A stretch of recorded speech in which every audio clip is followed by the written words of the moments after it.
A day in my life as a content creator and as a production operator. So for today's video guys, dahil Saturday ngayon wala kami pasok. So dapat asahan niyo talaga na may video ako lagi.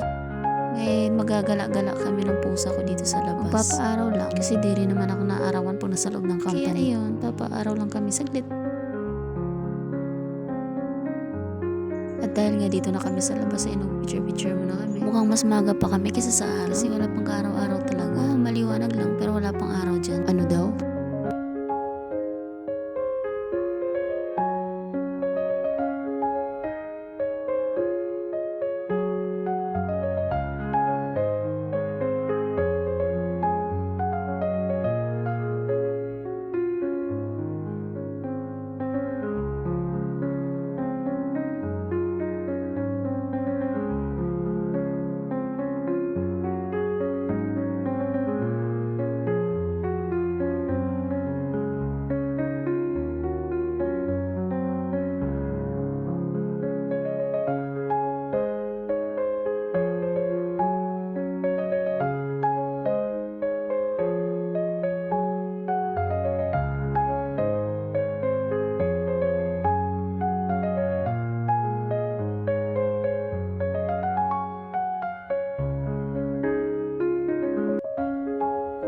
Sa mga hindi po pala nakakaalam, favorite spot po kasi talaga namin to ng pusa ko pag nagpapahinga kami o nagpapainit kami dito. Lalo na tuwing umaga o di kaya pag walang pasok ako. So ayun, pinapakain ko siya ng treats niya. At may mali nga ako dyan kasi kumain ako ng seaweed. Pagkatapos yun yung pinaglagyan ko sa treats niya, ay hindi naman niya kinakain kasi naglalasa siguro ng seaweed o ewan o baka anong panlasa lang nila. O hindi kaya nababahuan lang sila, ganun. Ayaw niyang kainin. Pero sa huli naman kinain naman niya sa huli yung kanyang treats. Yun nga lang, kailangan ko pang ilapag dito sa sahig para lang kainin niya yung treats niya. Kasi hindi niya talaga kakainin kahit talaga nilagay yan dyan sa lagayan. Sa plastic, tinatamad kasi akong pumasok kaya di ko na kinuha yung lagayan niya. Pero ayun, nag-enjoy naman kaming dalawa.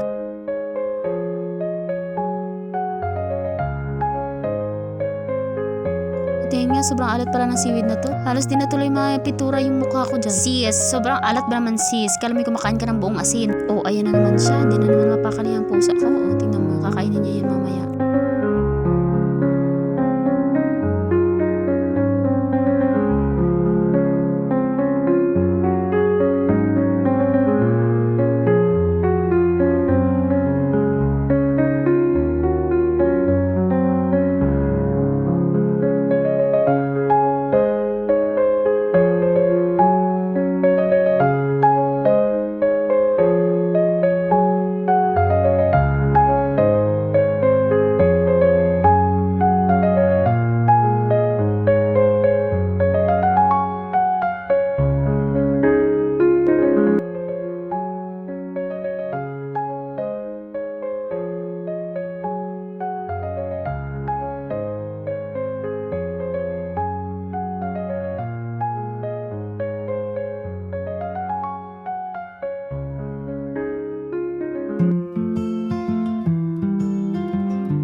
So ayun guys, tinatanggal ko nga siya dyan sa gilid ko kasi pangpang na kasi dyan, baka mahulog siya dun pa sa baba. Pero sis, kahit anong tanggal ko sa kanya, talagang pabalik-balik siya dun sa baba kasi andun yung pusang lalaki. Natatanaw niya kasi yung pusang lalaki kaya yung gustong-gusto niyang bumaba.